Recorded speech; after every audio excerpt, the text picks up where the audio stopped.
नमस्कार। सबके ऊपर प्रभु की कृपा बनी रहे और सब जगह सुख और शांति का वास हो।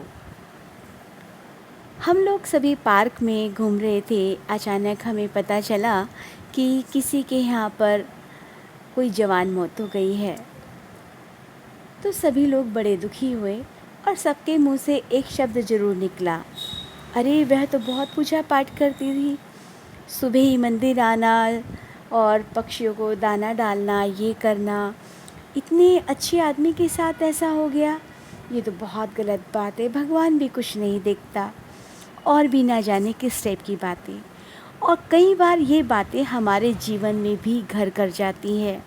अरे हम तो इतना पूजा पाठ करते हैं, हम तो डेली मंदिर जाते हैं, उसके बावजूद भी हमारे घर की परेशानियां कम नहीं हो रही।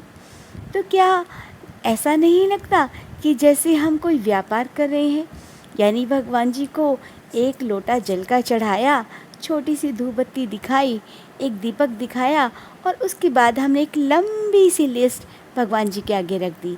अरे प्रभु ऐसा करिए और आपको ये करना है, आपको वो करना है। नहीं लगता आपको कि हम भगवान को एक तरीके से ऐसे ट्रीट कर रहे हैं कि आपको ये करना ही पड़ेगा। फिर अचानक जब घर में कोई प्रॉब्लम्स आती हैं तो हम पंडित जी के पास जाते हैं और उनसे पूछते हैं कि जी कोई उपाय बताइए। वह कहते हैं ये रत्न धारण करो, आपके ग्रह खराब हैं, आपका ये खराब है, और फिर अब आप उसी चीज़ में लग जाते हैं। तो क्या आप भी एग्री करते हैं? आप भी एग्री करते हैं इस बात से कि ऐसा करने से सब प्रॉब्लम सॉल्व हो जाती हैं? आप शायद भूल रहे हैं, हमने कोई कर्म किया है तो उसका भुगतान हमें भुगतना ही होगा, चाहे जितने व्रत पूजा पाठ कर ले। लेकिन करना क्या है? जो कर्म हमसे हो चुके हैं वह कर्म का तो भुगतान करना ही पड़ेगा। चाहे स्वयं फिर भगवान ऊपर से नीचे आकर भी हमारे साथ क्यों ना रहने लग जाएं। आप सुदामा जी का उदाहरण भूल गए। कृष्ण उनके सखा थे, लेकिन तब भी उनके कष्टों को दूर नहीं कर सके जब तक कि उनके कर्म का भुगतान ना हो सका। बाली को छिपकर तीर लगाया था रामचंद्र जी ने, वह भी सुग्रीव की भलाई के लिए, क्योंकि सुग्रीव को उन्होंने मित्र माना था। कई बार तो हम ऐसा करते हैं कि अपने साथी की मदद के लिए या अपने साथी के सहयोग के लिए उस गलत कर्म को कर जाते हैं या उसका गलत चीज़ों में साथ दे जाते हैं, तब भी वह भुगतान भुगतना पड़ता है। सुग्रीव की हेल्प करते हुए रामचंद्र जी ने उस कार्य को किया तो स्वयं भगवान ने भी उस भोग को भोगा, यानी छिपकर उन्होंने तीर लगाया था तो श्री कृष्ण के रूप में जब वह जन्मे तो उनको भी छिपकर तीर लगा। स्वयं भगवान भी नहीं बच पाए अपने कर्म के भुगतान में, तो आप और हम कैसे बच सकते हैं? तो इसका सीधा सा उपाय ये है कि जो कर्म हो चुके हैं वह तो हमें भुगतने ही होंगे, लेकिन आगे कर्म की सुजागी हमें करनी पड़ेगी कि आगे कोई कर्म हमारे मन वचन से ना हो, हमारे कर्म से ना हो। और वह सुजागी कैसे करनी पड़ेगी?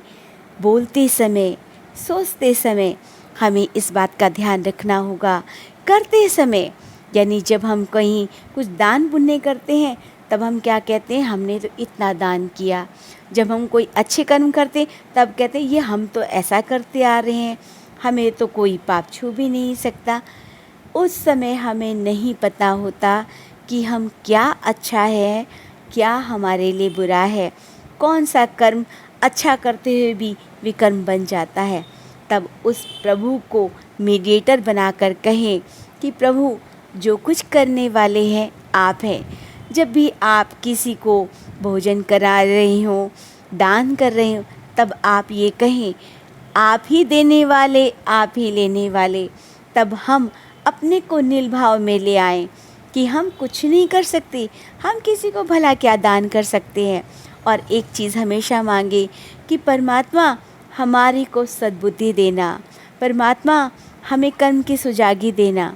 तब हमारे सारे कर्म, अगर हमसे कुछ गलत हो भी जाए तो वह परमात्मा अपने ऊपर ले लेता है।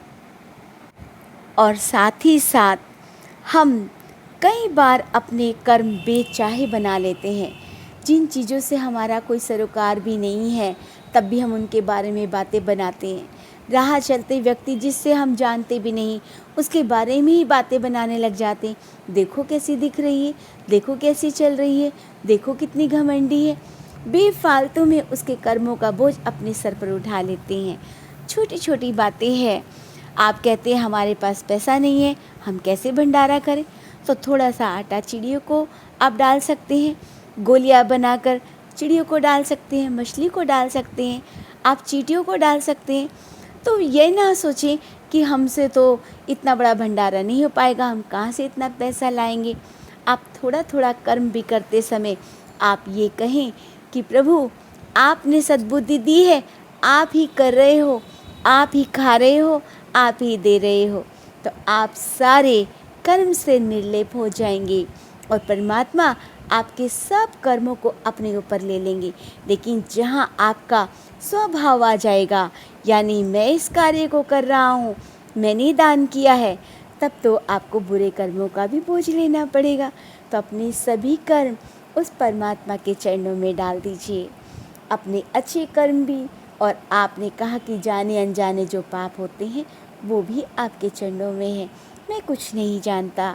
जब आप दोनों हाथ खड़े करके परमात्मा की शरण में आ जाते हैं तो वह स्वयं आपके पास आ जाते हैं और आपको अच्छे और बुरे कर्मों से निर्लेप कर देते हैं और आपको उस मोक्ष की प्राप्ति करा देते हैं जहाँ साधु संत भी वर्षों जन्मों तक, अपने जन्मों जन्मों तक जो पाप नहीं कट पाते वे क्षण भर में कट जाते हैं। आपको यह कहानी कैसी लगी ज़रूर कमेंट कीजिएगा।